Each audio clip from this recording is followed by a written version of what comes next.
Ryan Reynolds here from Mint Mobile with a message for everyone paying big wireless way too much. Please, for the love of everything good in this world, stop. With Mint, you can get premium wireless for just $15 a month. Of course, if you enjoy overpaying, no judgments, but that's weird. Okay, one judgment. Anyway, give it a try at mintmobile.com/switch. Upfront payment of $45 for 3-month plan, equivalent to $15 per month required. Intro rate first 3 months only, then full price plan options available. Taxes and fees extra. See full terms at mintmobile.com. As much as folks love to say, I want the government out of my health care, I just literally crack up every time I hear that, because we already do have a single payer in America, and that's Medicare.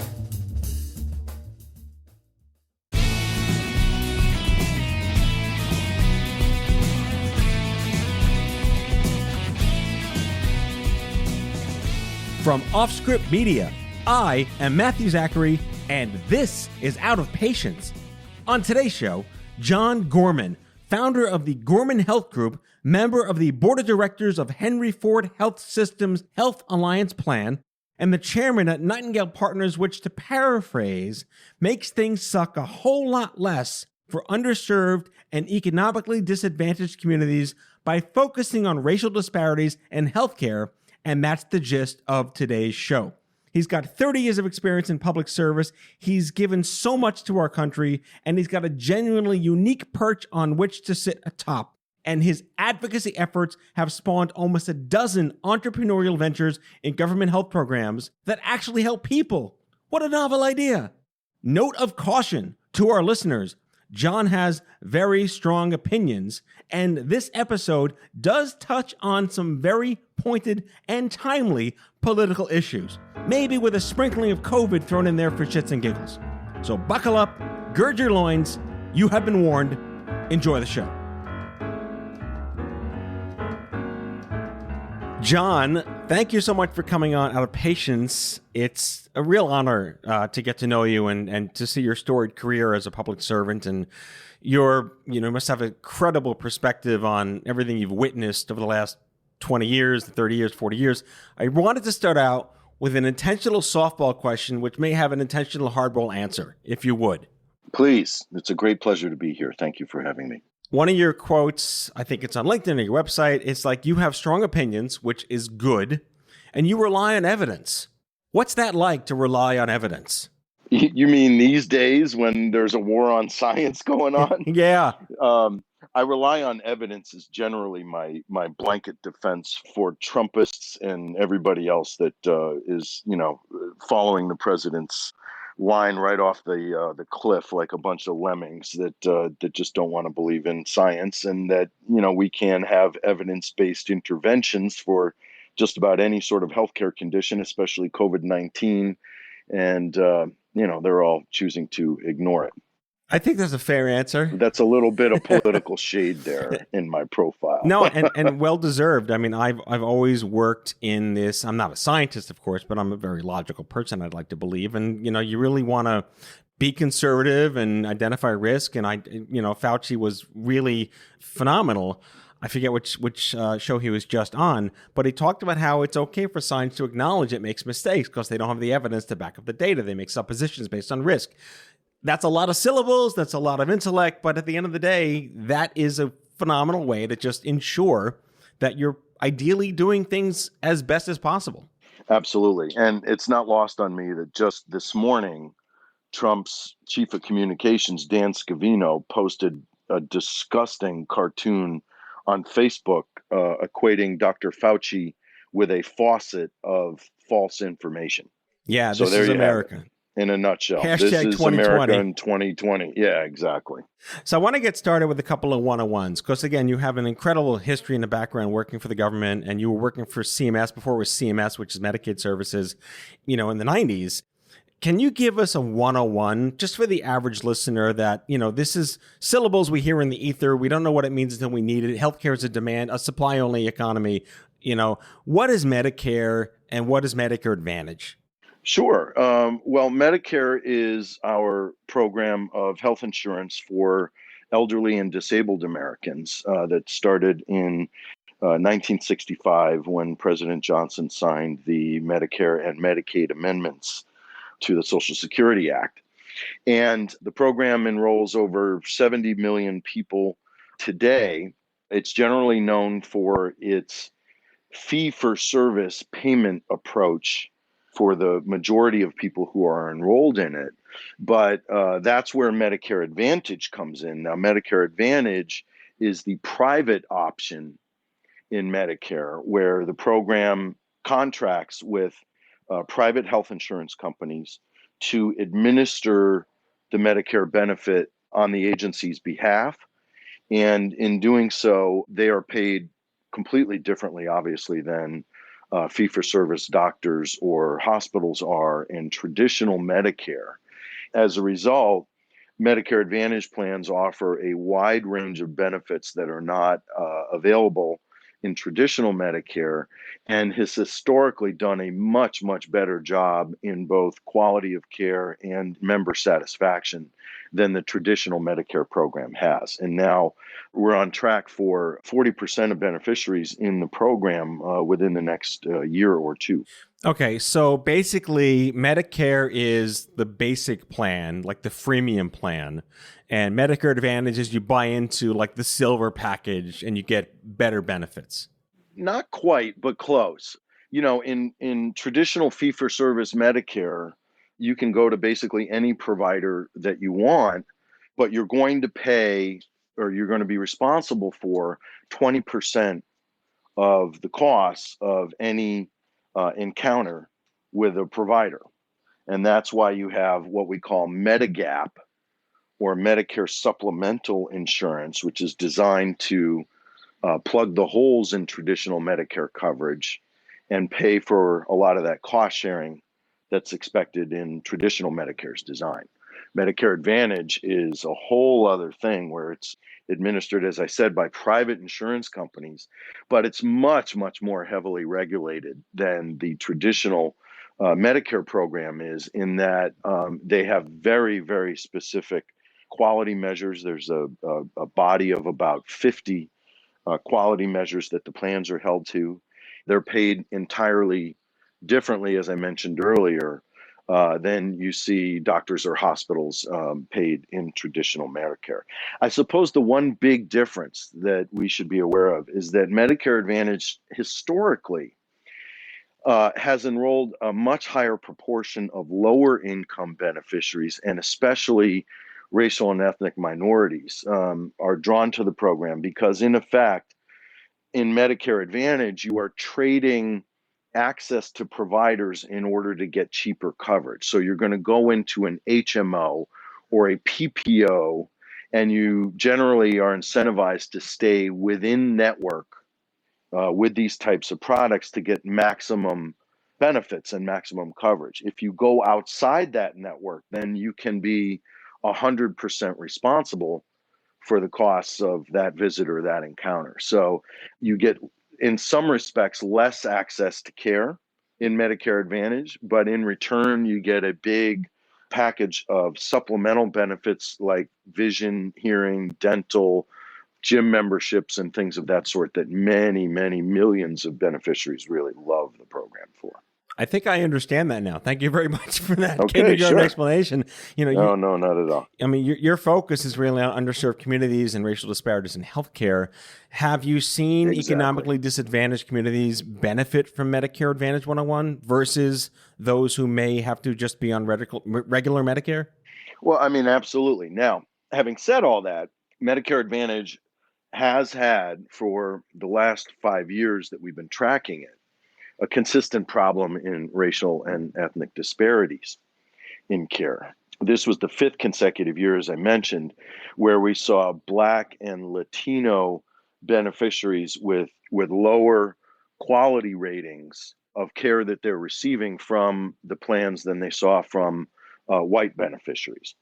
And I think that's just really a reflection of the incredible inequities that are built into the American health system, and that really have been laid bare in this whole pandemic that we're all suffering through right now.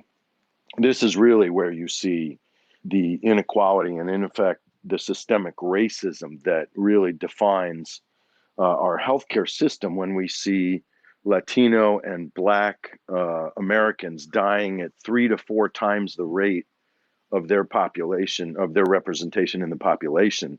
That tells you unequivocally that, there are rampant racial disparities in our healthcare system, and that is also reflected in Medicare Advantage and some of the quality measures that the program is known for. So, for instance, you see far lower rates of assessing body mass index, or far lower rates of medication adherence among Black and Latino beneficiaries than you do among white beneficiaries. And a lot of that just has to do with, just sort of intrinsic racism that we see among healthcare providers. Yeah, my work in advocacy over the past couple of years in young adult cancer really yielded these, I say, the ebb tide. When the tide goes out, you really see all the crap on the beach. I've been saying that for years. And on nearly every time on the show when I talk to people, and if the same woman in her 30s gets the same breast cancer and is treated at the same clinic, she's more likely to die or have metastatic disease if they're Black. It's like the Walking While Black documentary. It's like Cancer While Black is an automatic predisposition for a poor outcome. Is there anything that has been concretely attributable to that outside? I mean, I'm not arguing genetics or distrust of the system. How would institutional racism or unconscious disparities play into that? Well, you see it in everything from the rates in which pain medications are administered to Black women during and after childbirth, to how we treat Black and Latino cancer patients, up and down the spectrum of virtually every measurement that we have. We see that our healthcare system does a pretty lousy job of caring for especially lower income racial and ethnic minorities. And that is, obviously been what's defined our experience with COVID in America. And part of the reason why we're seeing such incredibly high mortality rates in these two segments of the population is, one, the fact that there just aren't nearly enough healthcare providers in traditionally lower income Black and Latino communities. They're what we call, and there's a federal designation for this that we rely on, called a medically underserved area, that measures the number of providers relative to the population. And in virtually every major urban area that we have, you see incredible rates of medical underservice, of woefully inadequate numbers of primary care physicians and their extenders in particular. And generally speaking, a pretty horrible undercount of minority physicians serving populations that look like them. That's generally where you get the best results in minority populations, especially among the elderly, is that when they're being served by Black or Latino doctors who really can exhibit some cultural competency in the way that they're cared for, that's where we generally tend to see the best results in the rooting out and reduction of disparities in care.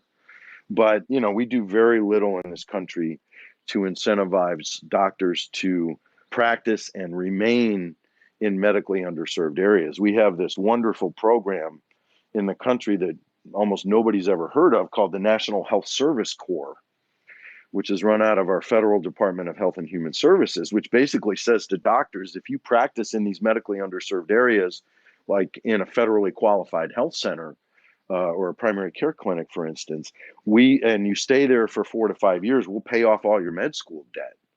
And that's been an incredibly powerful tool to lure healthcare providers to the communities that need them the most. It's just been woefully and tragically underfunded since its inception. What do you attribute that to? It sounds, on the surface, it sounds, of course, I'm no expert in police brutality. I'm just an armchair listening to the news, but I'm getting a sense that when policing communities have a higher percentage of African-American police, those neighborhoods are better. I don't know what better means with the white guy voice I'm using, but you're articulating that has a very similar impact if an African-American community is treated with African-American doctors. And yet there's an incentive to do so and it's not working?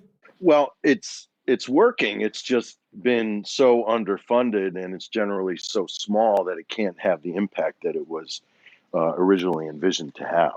But if it improves a health outcome, wouldn't that incentivize the system to look at cost benefit and accelerate the value of that? Of course. And, that's certainly the case with the federally qualified health center program itself. I mean, the community health center program also came out of the same law that launched Medicare and Medicaid.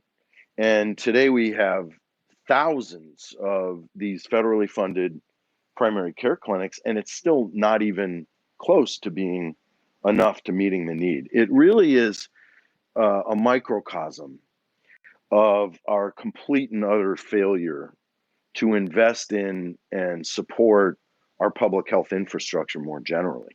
I mean, just look at what's going on right now with COVID, with CDC, with, the completely botched response to this virus, and the fact that we are letting both providers and bug hunters at both the federal, state, and local levels to go without, desperately needed equipment, PPE.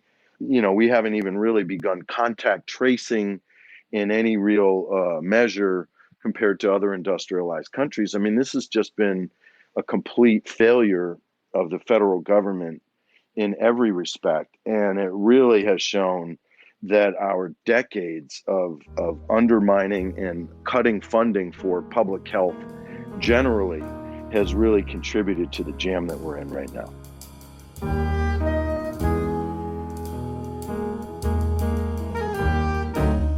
Back with our guests after the break.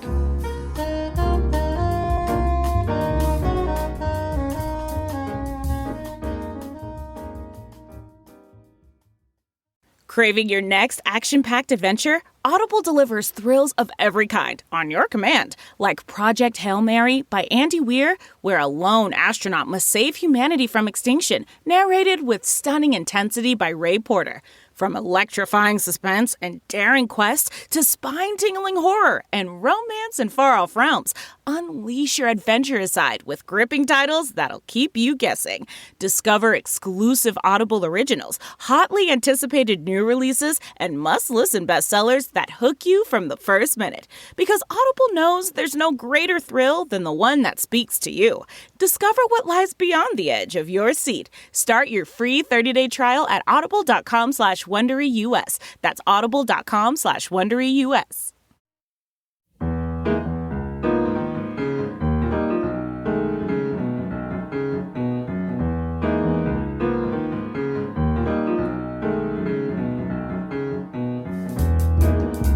So, John, shifting gears, I mean, it's tangential and adjacent to everything we're talking about is, you've been working for the government for many, many years. I love you have a phenomenal quote that sounds like it could only come from you. The biggest impediment to more holistic care for complex, vulnerable patients has always been money. You were appointed by Clinton to basically be the first assistant to the director of healthcare. I'm reading this verbatim, financing at HFCA, which is now CMS. You have a perspective, a crow's nest, looking out at profit versus purpose and the entire economy of healthcare. Looking in your rearview mirror, can you see pros and cons? Can you point to one or two things that, oh my God, we actually did something right? Well, I mean, sure. I mean, Medicare Advantage and Medicaid, which CMS, or my former agency, the Healthcare Financing Administration, runs, are two of the most resounding successes the government's ever engaged in. Both programs have their share of problems.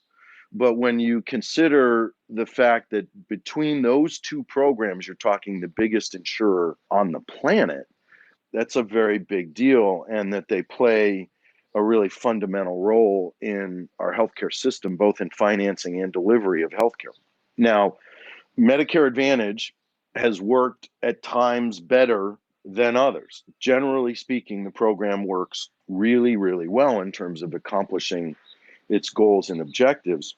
To be blunt, when Democrats are in office and they regulate the hell out of the program. I mean, the whole construct of Medicare Advantage, which we in effect built during the Clinton administration as the program was exploding in the early 90s, really does provide the perfect framework for imposing all sorts of quality measures and expectations of treatment and provider network adequacy and the like, that really do provide a framework that, if we wanted to, could really provide universal coverage. I mean, we saw a lot in the Democrats' candidates debates earlier about Medicare for all. And Medicare for all is just a really dumb idea from a guy who used to run the program. Just doing traditional fee-for-service Medicare for all for everybody in America would literally set the country back 40 years in terms of the way that we pay for and administer healthcare. What is actually possible and what could really work to provide a uniquely American approach to universal coverage would be Medicare for all who want it. It was really the platform of Kamala Harris and Pete Buttigieg during the primaries. But that's actually a reasonably viable approach. You're never going to get Medicare for all through the Senate, no matter if Democrats retake the Senate or not. Medicare Advantage, however, is literally one of the most popular programs in Congress, and it's got every year hundreds of congressmen and state and senators that sign an annual letter of support for the program and to keep its rates up. And that I actually really think is the blueprint for getting us to about as close to universal coverage as possible. So, I mean, that has worked unequivocally. Medicaid, where the hell would we be in the middle of this pandemic without Medicaid? And thank God for Obamacare, because the Medicaid expansion has done more to pick up the millions of Americans who've lost their employer-based job coverage during this recession. And now we're even really starting to see proposals in Congress to automatically enroll people who are losing employer-sponsored coverage into Medicaid. And for the first time, we're really starting to see red states like Oklahoma. I mean, God, just last week, Oklahoma expanded Medicaid. That's about as red as a red state gets. That wind is sweeping down the plain, John. Exactly. And it's like, I think people are even, the Trumpiest, maggotiest red state governors are really beginning to realize that, man, we're killing ourselves by not taking this Medicaid expansion. I mean, the feds are going to pay full freight on this thing for the first 10 years. And we're basically paying for it anyway through our tax dollars going to blue states that already expanded Medicaid. So we might as well do it. And as a result, we've seen millions of new enrollees in Medicaid, and a crisis made less worse by millions of folks losing employer-sponsored coverage and then getting rapidly picked up by Medicaid instead if they're eligible. So, I really do think, as much as folks love to say, I want the government out of my health care, folks, I just literally crack up every time I hear that, because we already do have a single payer in America, and that's Medicare. And we already do have a program that covers over 72 million people, and that's Medicaid, and doing a pretty fine job of it in most states. I wanted to also touch on what my world has been, which is the role of the consumer/patient advocate, the modern day Ralph Naders, who've really pushed for consumer influence and legislative influence and supported lobbyists like yourself to get things done based on the pressure of the vote. Would you look back over the last 30 years and opine somewhat that the power of the consumer as an advocate and the organizational nature of mobilizing basically Americans to push forward for things has moved the needle on X, Y, or Z? It has in some respects, but not in others. I mean, traditionally, you see pretty generally weak advocacy around Medicaid because of the populations it serves. It serves an extremely low income population and disabled, and then very low income elderly people who are generally not politically active, if for no other reason than the fact that a lot of the folks on Medicaid are working multiple jobs and just don't have the time to advocate for themselves. So that's on one hand. On the other hand, you have seen in Medicare Advantage incredibly powerful grassroots advocacy. And in fact, you see in Medicare Advantage a bit of what we call here in Washington astroturfing, which is when we put together sort of fake consumer organizations that will advocate for a program or a policy. I mean, you see drug companies do this all the time around certain therapeutic classes, where they will get, real patients to come together to advocate for something that's basically a pretty nakedly profiteering drug company kind of strategy. But, for instance, then you look at a group like the Better Medicare Alliance, which was basically put together to lobby for Medicare Advantage. And that organization has been incredibly influential and really commands a fair degree of influence here in Washington. The word intervention can be misconstrued quite often. And, it was also like we talk about drug addiction and Dr. Drew, like I grew up in the 90s, like this is all about MTV and interventions. Today, it means something very, very different because it could ideally have proven the model like peer-to-peer and access to care and community cancer centers getting more money. You can actually save the system a lot and provide so much cost benefit and productivity gains and back to work and less visits at the hospital. We've quantified this for so many years now. What are the interventions that you've seen? I keep going back to the National Health Service Corps. That sounds like a phenomenal way to create something, but it's underfunded. From the word intervention as a semantic, as syllables, how do you interpret that today in modern healthcare?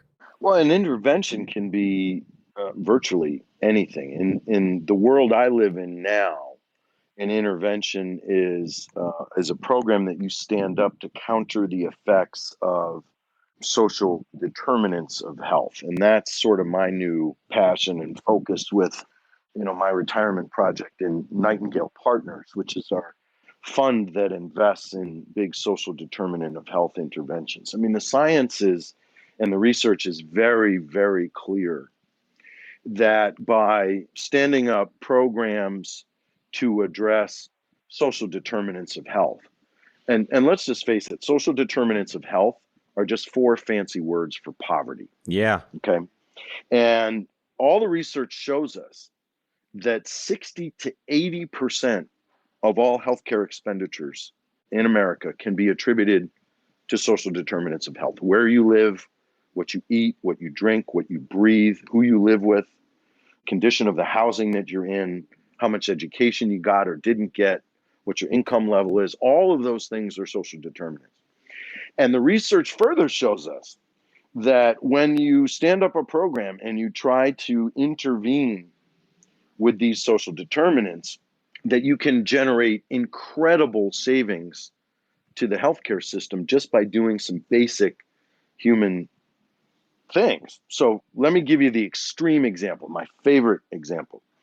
A couple of years ago, Geisinger Health System in Pennsylvania, one of the most celebrated rural health systems in our country, found that they were spending $300,000 per patient per year on their uncontrolled elderly diabetics. Okay, so they started a medically appropriate meal delivery service for 1,000 of them. And within 14 months, they dropped the average cost of care for these patients to $48,000. And so net of the cost of the meals prepared and delivered, they saved $192,000 per patient per year just by feeding people. Okay, that for me as an investor now is as good as it gets. That was a 35x ROI. And that's what this stuff is all about. We see study after study that shows that housing homeless patients ends up in an 80% reduction in their healthcare costs. We find that providing seniors and low-income mothers and disabled people a community health worker to help them better navigate the system, get all of the social welfare benefits that they're entitled to, and just simple things like getting guidance on how to eat right and take their medications properly. A community health worker will save, on average, $2,500 per patient per year, just by having somebody to serve as an advocate and a guide for really vulnerable and complex patients. So surely with that incredible perspective and the fact that there is evidence that some of these things work, I'm optimistic, which is odd for me because I'm a cockeyed pessimist, but the New Yorker in me is looking forward to seeing how these things might actually do something.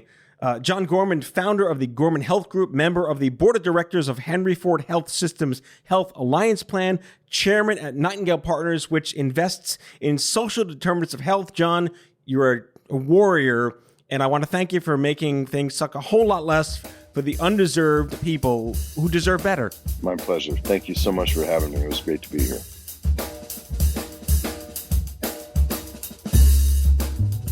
That's all for today, folks. If you like the show, be sure to subscribe, leave a review, follow us on social, and tell all your friends to listen.